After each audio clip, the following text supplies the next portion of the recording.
Hi, and welcome to the second part of the EECS 280 Git tutorial. My name is Rachel Mengi, and we're going to be talking about branching and version control as it relates to Git. So let's get started. So the reason Git's so powerful is that it allows for multiple users to work on the same set of code, and for users to go back to previous versions of code.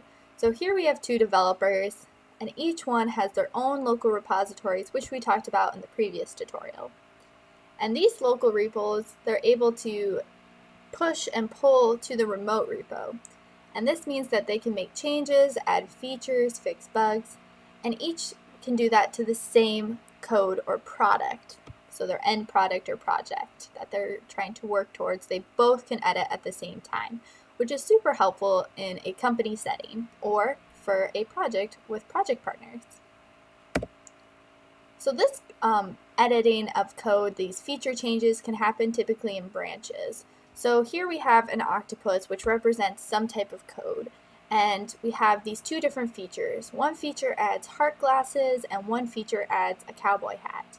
Now each of these are off of the master branch. This master branch indicates the final product that's being produced. So usually it's the final version of the code that you're outputting. So you may have these side branches which are working on developments on this code, but the one that's in production is this master branch. So this is the branch you want to keep clean and nice and fully functioning. So we have two developers who work on these features, or a single developer who works on multiple features and creates these separate branches and then merge them to create this final octopus that's looking super fancy on this master branch.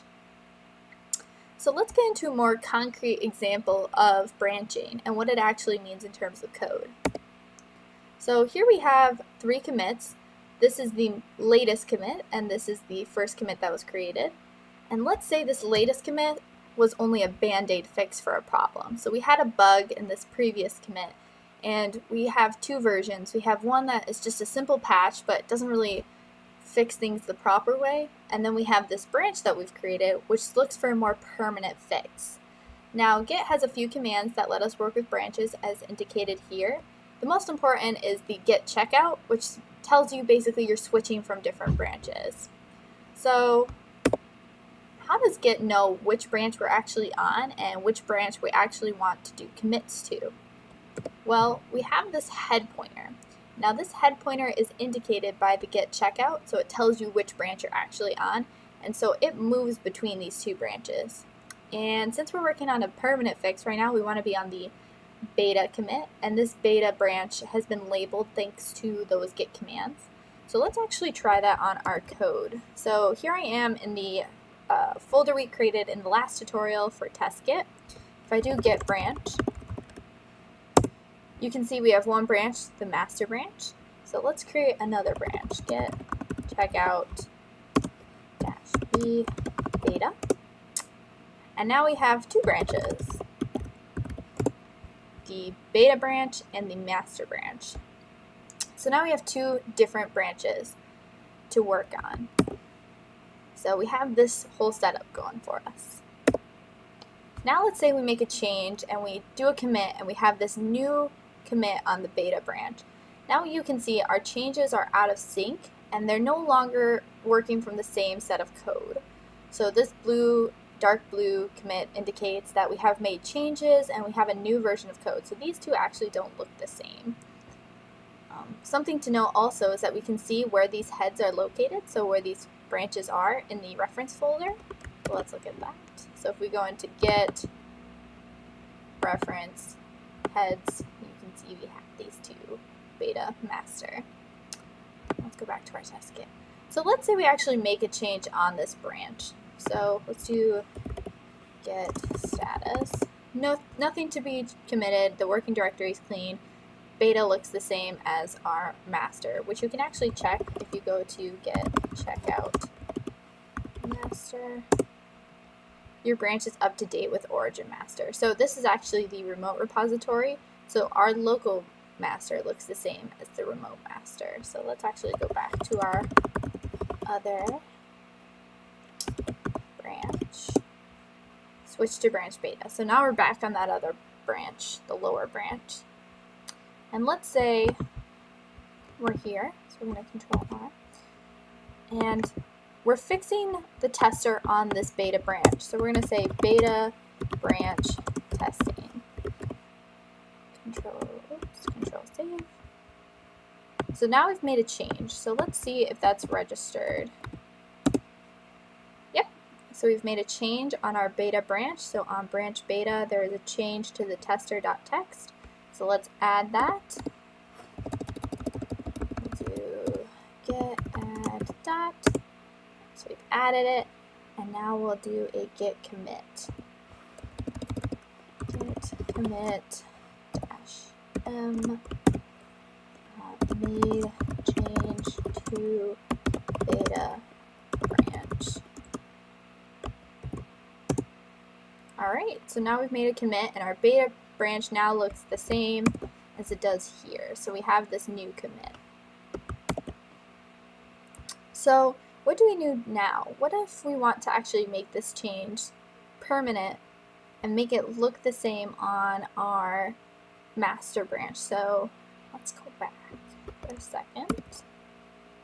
You can kind of see here that we have tags which allow us to see which version we're on. So let's say we want to go back to an older version. We can do this. We can put a tag there and then go back and look at that tag. Or we can put a tag at the current one just in case we want to make sure, hey, remember when we made that change? Let's see what that change looks like. So let's try putting a tag at where we are now. So we're going to run this command, the get tag -a version number -m. So let's do that quick. So if we do get tag right now, there shouldn't be any tags. Oh, there is a tag, single tag. It's actually pointing to this one right here I've already created. So let's remove that tag real quick just so you can see how to make a tag. Delete.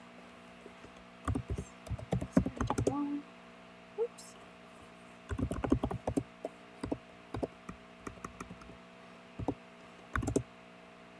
Okay, so we've deleted that tag, so it's no longer there. So we have no tags now. Yep, no tags. So let's create a tag at the one we're currently looking at. So get tag -a, let's look here, version number. So we'll create one for this guy, so the version 1.1.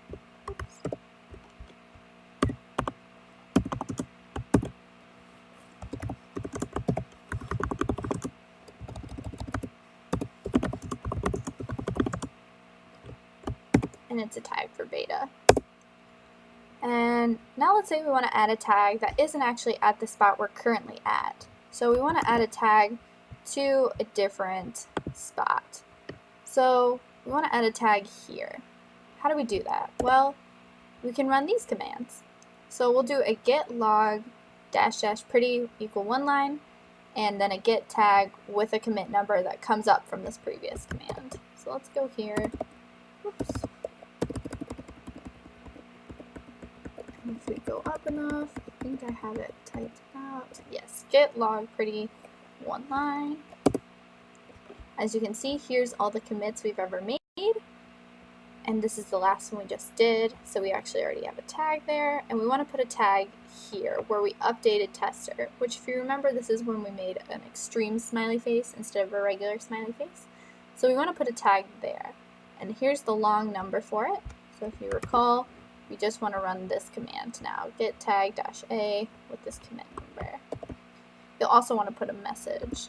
So get tag -a. The version we'll call 0.1, and we'll put this long number there. Put it there. Oops, that didn't work the way I wanted. Cool.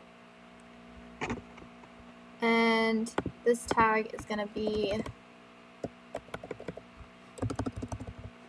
tag for the master before branching.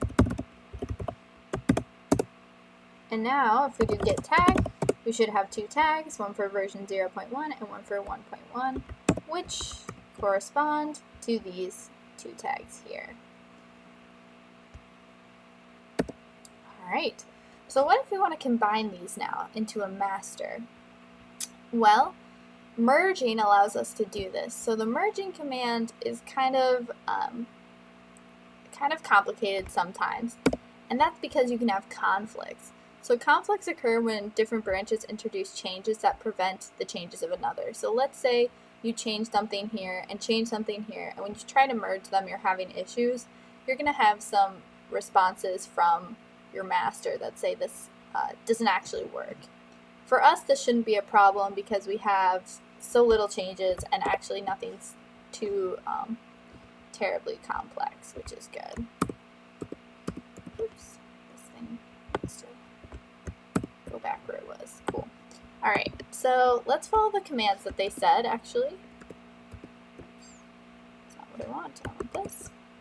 So we're going to do get merge master. So on our beta branch, we're going to do get merge master. So let's try that.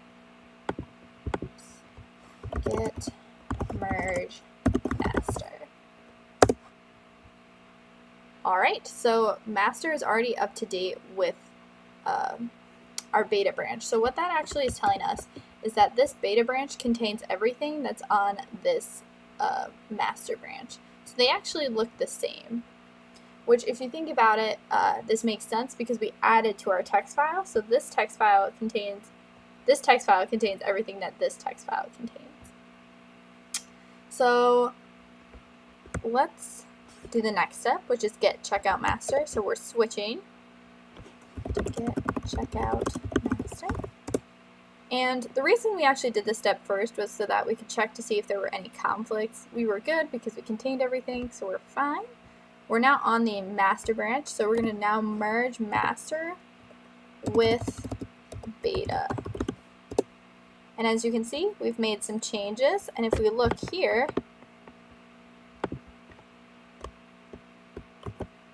our tester now has beta branch of testing, which since this is now on our master branch, we see that this actually worked, and we can actually push this change to our file. So if we do a get status, your branch is ahead of origin master by 1 commit. So nothing to commit, working directory clean. So our commits are fine on our master, but we have to push them to origin master because origin master is still behind. If we look here, origin master still only has this. So we can do a get push -u origin master. And we'll sign in.